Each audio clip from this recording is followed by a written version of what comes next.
हस्ताय नमः। ओम वरुणदेवाय नमः। पाशहस्ताय नमः। ओम वरुणदेवाय नमः। पाशहस्ताय नमः। नारायण नारायण नारायण श्रीमन्नारायण नारायण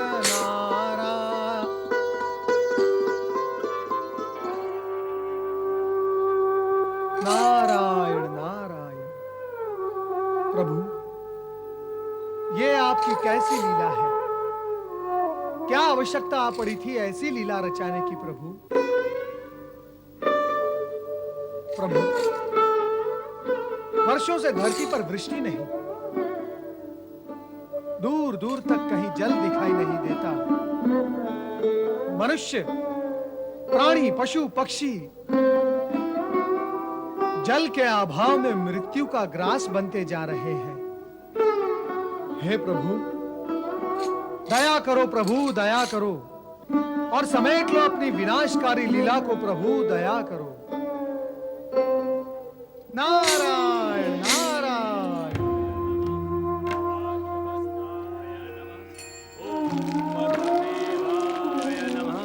पाशहस्ताय नमः। ओम वरुणदेवाय नमः। पाशहस्ताय नमः।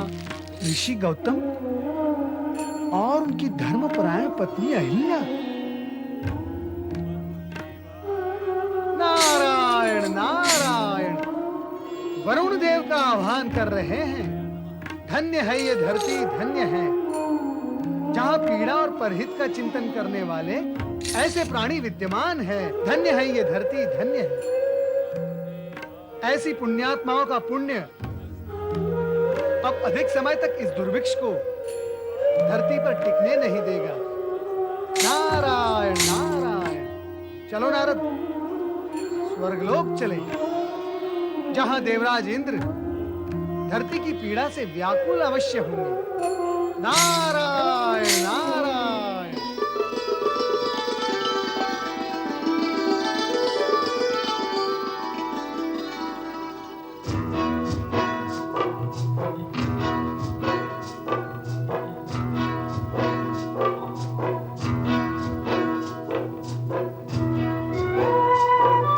नारायण नारायण।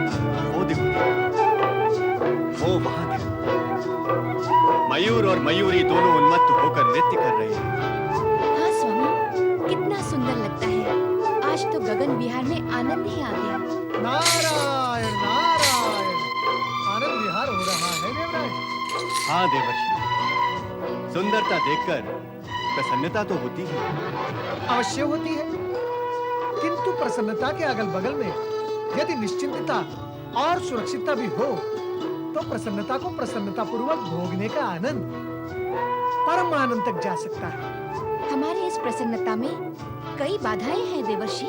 देवी सची, बैठने के स्थान का नाम यदि केवल आसन हो तब तो कोई बात नहीं, किंतु यही आसन यदि सिंहासन हो तो शत्रुदल द्वारा नियमित रूप से खींचतान होती ही रहती है। ऐसे में सिंहासनारूढ़ अधिकारी यदि भोग विलास और आमोद प्रमोद के कारण अस्थिर हो जाए तो उसका भविष्य भी अस्थिर हो जाता है। देवी सची, प्रसन्नता के अवसर पर आप ऐसी चर्चा क्यों कर रहे हैं देवर्षि? स्वर्ग के अधिकारियों के लिए तो आमोद प्रमोद स्वाभाविक ही है। फिर तो बाधाएं, कष्ट और आपदाएं भी स्वाभाविक ही है देवराज। ये ध्यान रखे कि जगत में ऐसा कोई भोग नहीं रचा गया जिसके साथ रोग ना जुड़ा हो। फिर आपने ये कैसे मान लिया देवराज कि आपको अधिकार की प्राप्ति भोग करने के लिए ही हुई है? ये आपको कैसा भ्रम हो गया देवराज कि स्वर्ग का सिंहासन और सुविधाएं आपके भोगने के लिए ही है? सिंहासन के साथ में सुविधाएं और सुविधाओं के साथ में सुख भोग तो होता ही है देवर्षि। नहीं, सर्वथा नहीं, कदापि नहीं। सिंहासन की प्राप्ति होती है देवराज कर्तव्य और दायित्व को पूर्ण करने के लिए।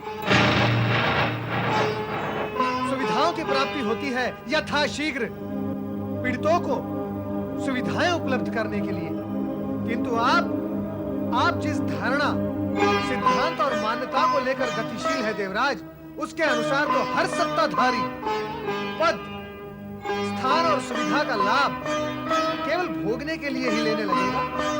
और जब जब ऐसा होगा तब तब आसन डोलेगा और फिर प्रकृति की संपूर्ण शक्तियां उस सुख भोगी के विरुद्ध होकर उसके पतन का कारण भी बनती हैं। नहीं देवर्षि, नहीं, कृपया ऐसे कटु शब्द ना कहें। मैं तो वही कह रहा हूं जो प्रकृति कहती है और करती है। आप स्वयं भी विचार करके देखें देवराज, जब जब आप भोग विलास की ओर प्रवृत्त हुए हैं तब तब आप दुर्बल भी हुए हैं, और जब जब आप दुर्बल हुए हैं असुर बलवान होकर आप पर हावी भी हुए हैं, और अनेक बार आपसे स्वर्ग हर भी लिया है। तब आप भागे भागे परमपिता ब्रह्मा जी, कभी श्री हरि विष्णु तो कभी भगवान भोलेनाथ के पास असहाय होकर सहायता मांगने गए हैं। वे भी कब तक आपकी सहायता करेंगे और आपका उद्धार करेंगे? नारायण नारायण। असमय, असंतुलित और अनावश्यक सुख भोग प्राणी को दुर्बल बना देता है देवराज। आपको अपनी और अपनों की रक्षा करने के लिए सबल बनना होगा देवराज, और सबलता की प्राप्ति भोग प्रमोद से हटकर ही संभव है। देवर्षि, आपने इतना सब बताया, किंतु ये नहीं बताया कि हमें करना क्या है। नारायण नारायण, ये भी मुझे ही बताना होगा। देवर्षि, अब आपके अतिरिक्त हमारा मार्गदर्शन कौन करेगा? आहा, मार्गदर्शन, प्रिय और गुरु श्रेणी का शब्द मार्गदर्शन। किंतु देवराज, केवल मार्ग के दर्शन करने से कुछ नहीं होता, उस मार्ग पर गमन करना भी आवश्यक है, तभी कल्याण होगा। नारायण नारायण। करेंगे, आपके बताए मार्ग पर हम गमन भी करेंगे देवर्षि। कब करेंगे? कैसे करेंगे? आप तो पृथ्वीवासियों की पीड़ा को भूलकर यहाँ गगन विहार कर रहे हैं, आमोद प्रमोद में डूबे हुए हैं, और आप कह रहे हैं गमन करेंगे। नारायण नारायण। देवराज, आप तो ये भी भूल गए कि अधिकार, उच्चासन और पुण्य की प्राप्ति दीन दुखियों और पीड़ितों पर दया भाव प्रकट करने पर ही प्राप्त होती है। दूसरों की जब तक आप सहायता ना करें तब तक आपको कहीं से सहायता प्राप्त नहीं होगी। आप सत्य कह रहे हैं देवर्षि। नारद ने कभी असत्य कहा है देवराज? आप सत्य को मानते हुए भी सत्य कर्म की ओर प्रवृत्त क्यों नहीं होते? देवराज, आप पृथ्वीवासियों के पूज्य हैं। आप अपनी चमत्कारिक शक्तियों का प्रयोग पृथ्वीवासियों के कष्टों का निवारण करने के लिए करें। देवर्षि, पृथ्वी के प्राणियों को क्या कष्ट है? देवराज, आपको ये भी ज्ञात नहीं कि किसे क्या कष्ट है? नारायण नारायण। आप वरुण देव का आह्वान करें, हो सकता है उन्हें पता हो। वरुण देव, प्रकट हो।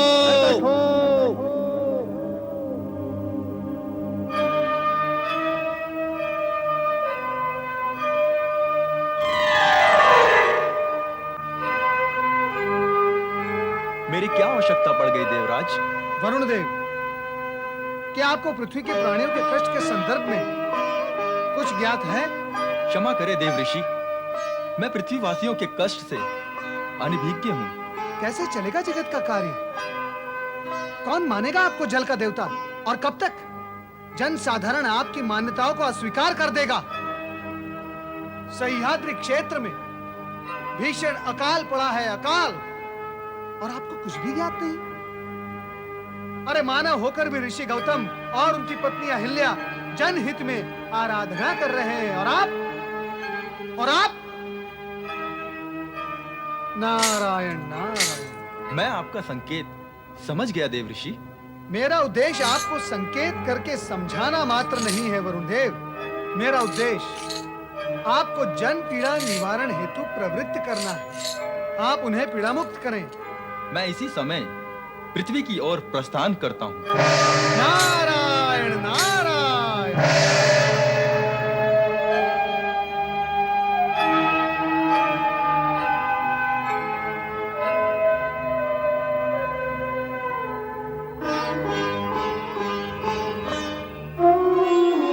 ओम वरुण देवाय नमः पाशहस्ताय नमः ओम वरुण देवाय नमः पाशहस्ताय नमः ओम वरुण देवाय नमः पाशहस्ताय नमः ओम वरुण देवाय नमः पाशहस्ताय नमः ओम वरुण देवाय नमः पाशहस्ताय नमः ओम वरुण देवाय नमः पाशहस्ताय नमः ओम वरुण देवाय नमः पाश ऋषि गौतम, अहिल्या जी, आहा, वरुण देव प्रकट हो गए। प्रणाम। आपका दर्शन पाकर हम धन्य हुए वरुण देव। मैं आपकी कामना पूर्ति के लिए ही प्रकट हुआ हूँ। कहे ऋषिवर, आपकी क्या इच्छा है? वरुण देव, मैंने स्वेच्छा के वश में नहीं, सदेच्छा के वश में होकर आपका स्मरण किया है। गत 12 वर्षों से वर्षा न होने के कारण सभी जल स्रोत सूख गए हैं। अन्न जल के अभाव में बाल वृद्ध पशु पक्षी असमयी मृत्यु के ग्रास बन रहे हैं। अब से विनम्र प्रार्थना है वरुण देव कि आप इंद्रदेव को वर्षा के लिए प्रेरित करें तथा हमें अखंड जल स्रोत प्रदान करें। अस्तु, आओ मेरे साथ।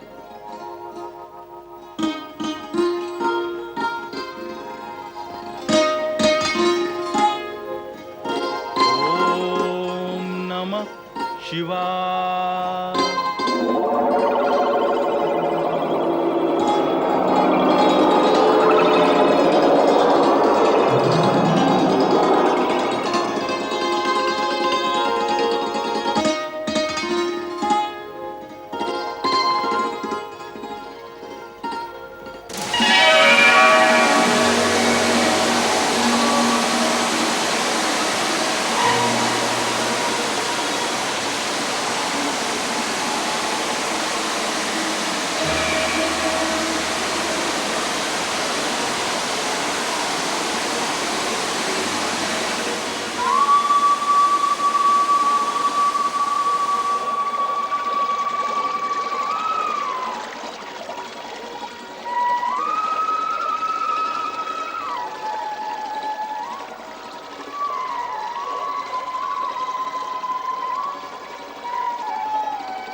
वरुण देव, आपको कोटि कोटि प्रणाम। हमें अखंड जल स्रोत प्रदान कर आपने प्राणी मात्र की रक्षा की है। हम सदा सदा आपके आभारी रहेंगे। आपकी इस कृपा और दया दृष्टि के लिए मानव जाति सदा आपका नाम स्मरण करती रहेगी। ऋषिवर, मैं यहाँ स्वयं नहीं आया। आपकी सद्भावना, लोकहित की भावना और सदाशय मुझे यहाँ तक लाया है। अतः लोक कल्याण का श्रेय मुझे नहीं, आपको है। इसी सत्य के आधार पर ब्रह्मगिरी का ये कुंड गौतम कुंड के नाम से प्रसिद्ध होगा। यह भविष्य में भी अनेकानेक चमत्कारों की सृष्टि करेगा।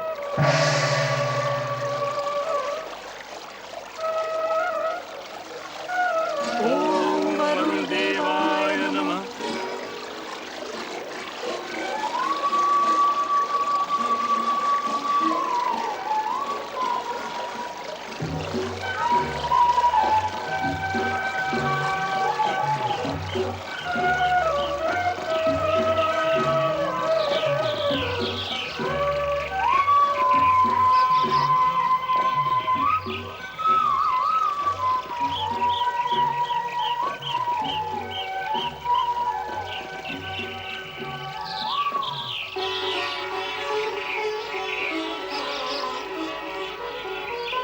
वरुण देव ने हमारी पुकार सुन ली। धरती हरी भरी हो गई। हाँ ऋषिवर, आपका जब तक परिणाम लाया हमारा जब तक।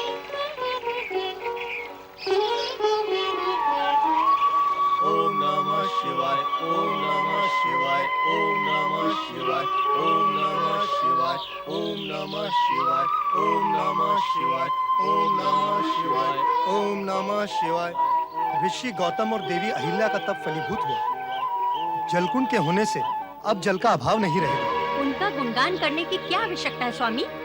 जब तक तो हम भी करते तो जल की प्राप्ति अवश्य हो जाती। नहीं नहीं, गौतम ऋषि एक महान तपस्वी हैं। उनके तप के परिणाम स्वरूप ही इस क्षेत्र में जल की उपलब्धि हुई है। गौतम ऋषि की महिमा का गुणगान करते रहे तो वहीं रह जाओगे जहाँ हो। लाज आती है मुझे तो ये कहते हुए कि आपकी तपस्या और यज्ञ साधना दोनों प्रभावहीन है। यदि इनमें प्रभाव होता तो जल कुंड प्राप्ति का श्रेय आपको होता, ना कि ऋषि गौतम। तुम ठीक कह रही हो। अब सारा श्रेय गौतम और अहिल्या को प्राप्त हुआ है।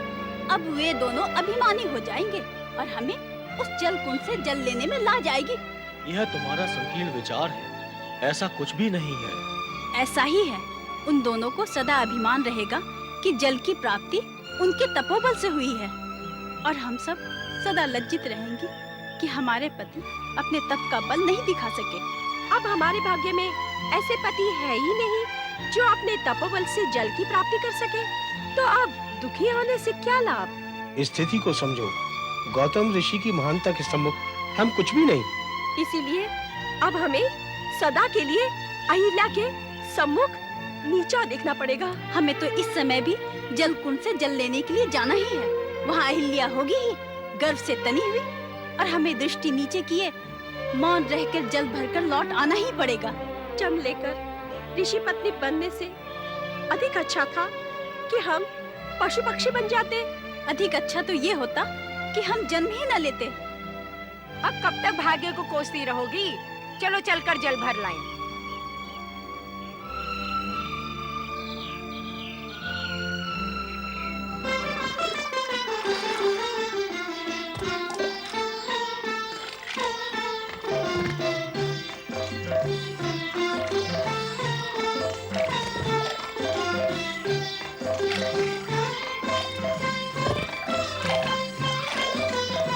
ऋषिवर गौतम की कृपा और साधना से हमें नया जीवन प्राप्त हुआ है। हमारे परिवार इन्हीं के कारण से सुरक्षित रह सके हैं। इनका उपकार हम कभी नहीं भूलेंगे।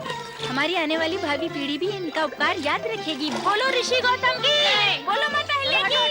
चलो अरे क्या हो रहा है? देवियों, तनिक प्रतीक्षा करें। ये वनवासी जल प्राप्त कर ले, तत्पश्चात आप भी अपने पात्र भर ले। हाँ देवियों, ये सभी जन बहुत समय से आई हुई हैं। इनके पात्र भर जाएं तो आप भी जल प्राप्त कर लें। हाँ हाँ, क्यों नहीं? इन्हें प्रथम अवसर मिलना आवश्यक है। अच्छा कहो, इन्हें प्रथम अवसर देना आवश्यक है। गौतम ऋषि और इनकी पत्नी को अभिमान हो गया है कि इस जलकुंड के ये स्वामी और अधिकारी हैं। हाँ, इन्हें लगता है ये जलकुंड इनकी तपस्या से ही प्रकट हुआ है। नहीं नहीं, ऐसा विचार तो हमारे मन में कभी आया ही नहीं। दूसरों के मन में जो होता ही नहीं, उसका व्यर्थ ही अनुमान लगाकर अपने मन को दूषित करने से क्या लाभ है? सुन रही हो? कहती है हमारा मन दूषित है। अरे अरे, स्वयं का मन कुटिल और दोष हमारे सिर। अरे बहना, पद पाकर मत तो आ ही जाता है। जलकुंड की स्वामिनी जो हो गई हैं। देवियों, ऐसा कुछ भी नहीं है। ऐसा ही है ऋषिवर। आप भी अपनी पत्नी अहिल्या का पक्ष ले रहे हैं। पक्ष और विपक्ष का प्रश्न ही कहाँ है? कहाँ है? यहाँ है। पति पत्नी का पक्ष तो लेगा ही।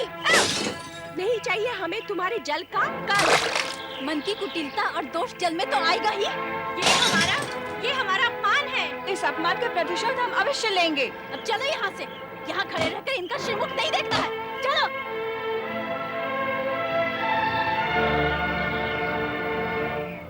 देवी अहिल्या, इन ऋषि पत्नियों से विवाद कर अच्छा नहीं किया। क्या किया मैंने? केवल प्रतीक्षा करने के लिए तो कहा था। इतना गर्व, इतना अभिमान। हम अपमान का प्रतिशोध लेंगे। हाँ हाँ अवश्य लेंगे। हमारे पति समर्थ होते तो ये दिन देखना पड़ता। क्या हुआ देवियों? आप सब तो जल लेने गई थी। आपके जलपात्र और घट कहाँ हैं? फोड़ डाले उनके अभिमान और हमारे अपमान के धक्के ने। कहो तो, हुआ क्या? होना क्या है? वही पद का मत अहिल्या और गौतम को अभिमान हो गया है कि उनके तपोबल से जलकुंड प्रकट हुआ है। ऋषि गौतम अभिमानी तो नहीं, और ये भी सत्य ही है कि जलकुंड उनके तपोबल से ही प्रकट हुआ है। तो क्या हम जो कह रहे हैं वो असत्य है? तो अब आप चाहती क्या हैं? प्रतिशोध। हाँ, प्रतिशोध। कैसा प्रतिशोध? अपने अपमान का और कैसा? किंतु हम ऋषि गौतम से प्रतिशोध कैसे ले सकते हैं? हमारी इच्छा मानकर आप सभी को एक भव्य यज्ञ का आयोजन करना होगा। कैसा यज्ञ? ऐसा यज्ञ जिससे उन दोनों का तपोबल और सारी सिद्धियां नष्ट हो जाए, उनका गर्भ चूर चूर हो जाए और वे कठोर यातनाएं भोगने के लिए विवश हो जाएं। नहीं नहीं, यह अनुचित होगा। तो उन्होंने जो व्यवहार किया वो उचित है? अन्य कोई उपाय सोचा जा सकता है? नहीं, केवल प्रतिशोध। पुनः विचार कर लो। आवश्यकता ही नहीं है। आप सभी स्पष्ट सुन ले, यदि उन दोनों से प्रतिशोध लेने में आप सभी ने हमारा सहयोग नहीं किया तो हम आश्रम त्याग कर अन्यत्र चली जाएंगी। हाँ, हम आश्रम का त्याग करके अन्यत्र चले जाएंगे। हम विवश हैं। लगता है अब हमें यज्ञ देवता को प्रसन्न करने के लिए महायज्ञेष्टि यज्ञ करना ही होगा। अब तो एकमात्र यही उपाय है। ओम विद्याय स्वाहा। ओम विद्याय स्वाहा।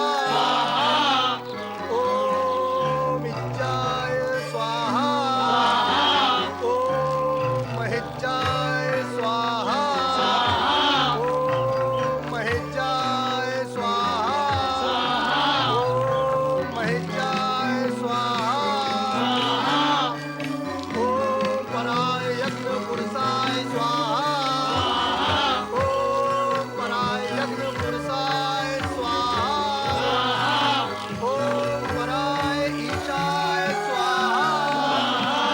ओम पराय ईशाय स्वाहा। ओम पराय ईशाय स्वाहा। ओम पराय यज्ञ पुरुषाय स्वाहा। ओम पराय तेज से स्वाहा। ओम पराय ईशाय स्वाहा। ओम पराय तेज से स्वाहा।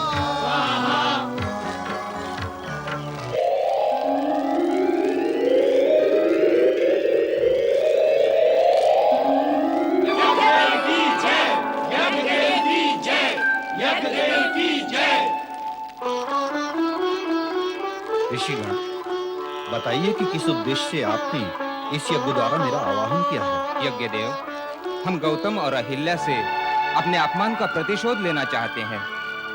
प्रतिशोध आपको लेना है, उसमें मेरी क्या आवश्यकता है? यज्ञ देव, आप उन दोनों को नष्ट कर दें। नष्ट कर दूं? मैं? हाँ यज्ञदेव, उनका विनाश कर दे। आश्चर्य, घोर आश्चर्य। ऋषिगण यज्ञ करते हैं कल्याण और निर्माण के लिए, देवता प्रकट होते हैं सुख संपदा और वरदान देने के लिए, किंतु यहाँ तो आप सभी उनके विनाश के इच्छुक हैं जो जगत कल्याण की इच्छा कर रहे हैं, और ये विनाशकारी भी आप मुझसे करवाना चाहते हैं। यदि ऋषि और देवगण भी विनाश कार्य में संलग्न और प्रवृत्त हो गए तो फिर असुरों और दैत्यों को करने को क्या शेष रह जाएगा? यदि सुर असुर ऋषि मुनि सभी विनाश कार्य में जुट जाएं तो संपूर्ण जगत ही नरक बन जाएगा। मेरा आह्वान किया है तो मुझसे कुछ कल्याणकारी कार्य पूर्ण कराओ।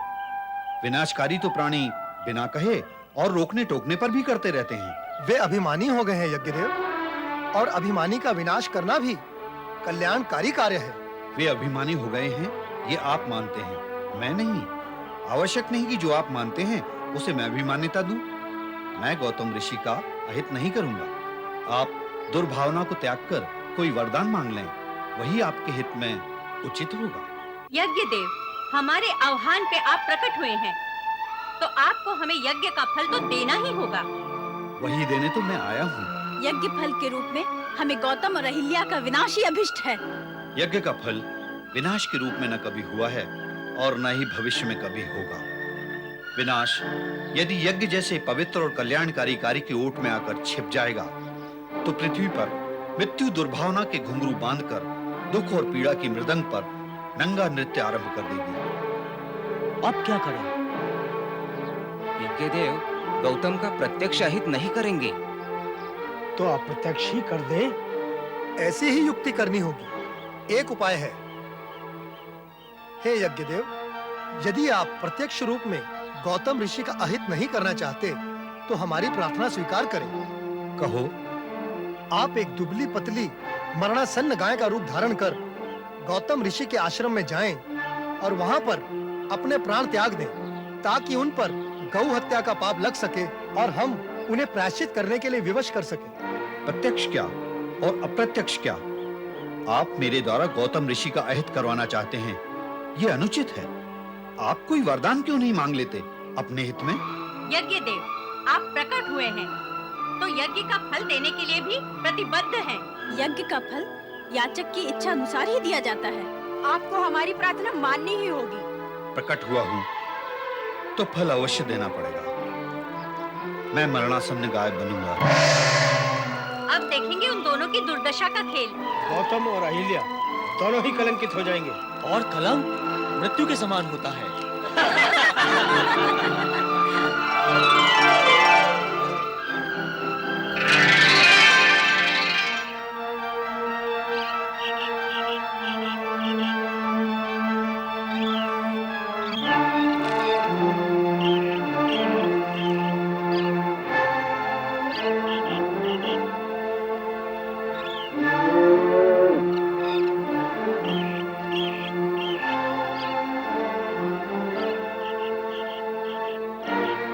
स्वामी, स्वामी, तनिक बाहर आए, देखें। एक दुर्बल गाय न जाने कहां से हमारे आश्रम में आ गई है। हमें उसकी सहायता सेवा करनी चाहिए। अरे ये क्या हो गया?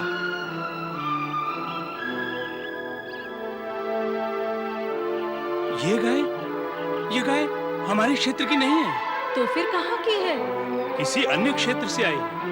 कारण कि हमारे क्षेत्र की तो सभी गायें दुर्भिक्ष के प्रभाव से मुक्त होकर उन्मुक्त विचरण कर रही हैं, किंतु ये गाय तो रुग्ण और अति दुर्बल है। अरे ये तो सो गई। अरे स्वामी, इसने तो प्राण त्याग दिए। अरे तो घोर अनिष्ट हो गया।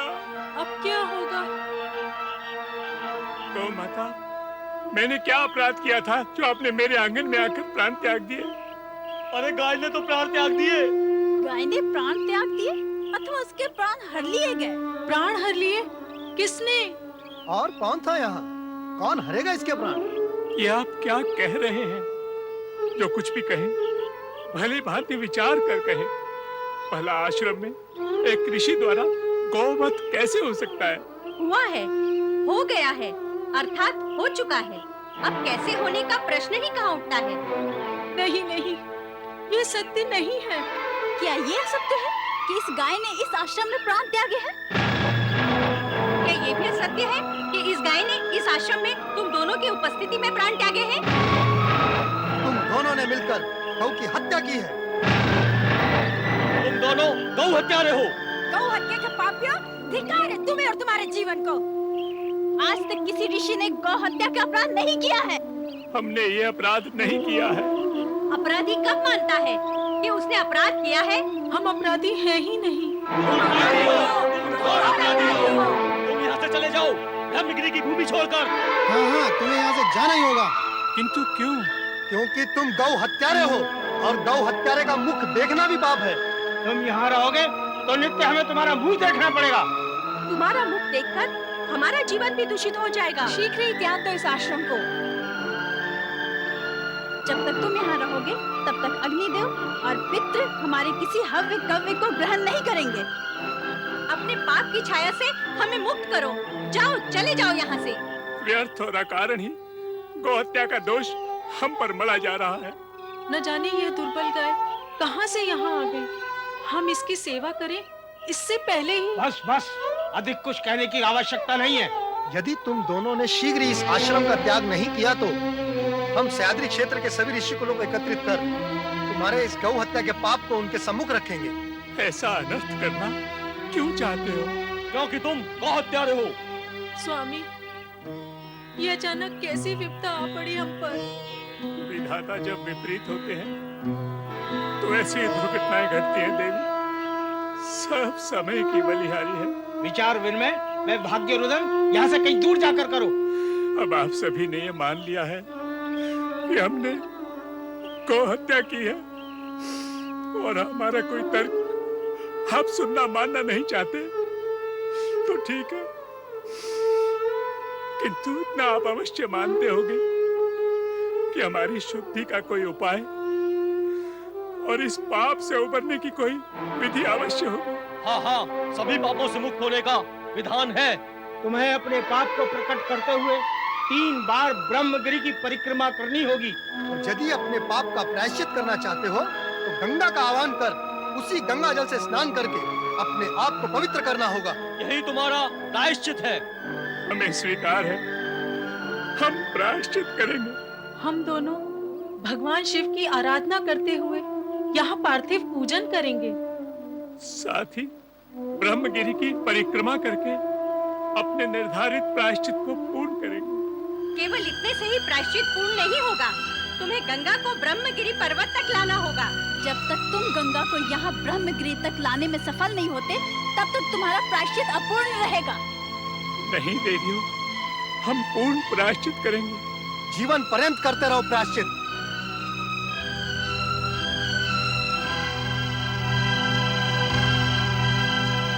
ऋषि तथा ऋषि पत्नियों द्वारा प्रताड़ित गौतम एवं अहिल्या ने गौ हत्या के पाप का प्रायश्चित करना स्वीकार कर लिया। ये भी शिव लीला ही थी। शिव जी अपने भक्तों की कठिन से कठिन परीक्षा लेते हैं, किंतु जो दृढ़ निश्चय और प्रगाढ़ भक्ति में विश्वास रखते हैं, केवल वे भक्त ही परीक्षा रूपी सागर को पार कर सकते हैं। कल्याणकारी शिव निश्चित ही ऐसे भक्तों का कल्याण कर उन्हें आशीर्वाद देकर उनकी हर कामना को पूर्ण करते हैं।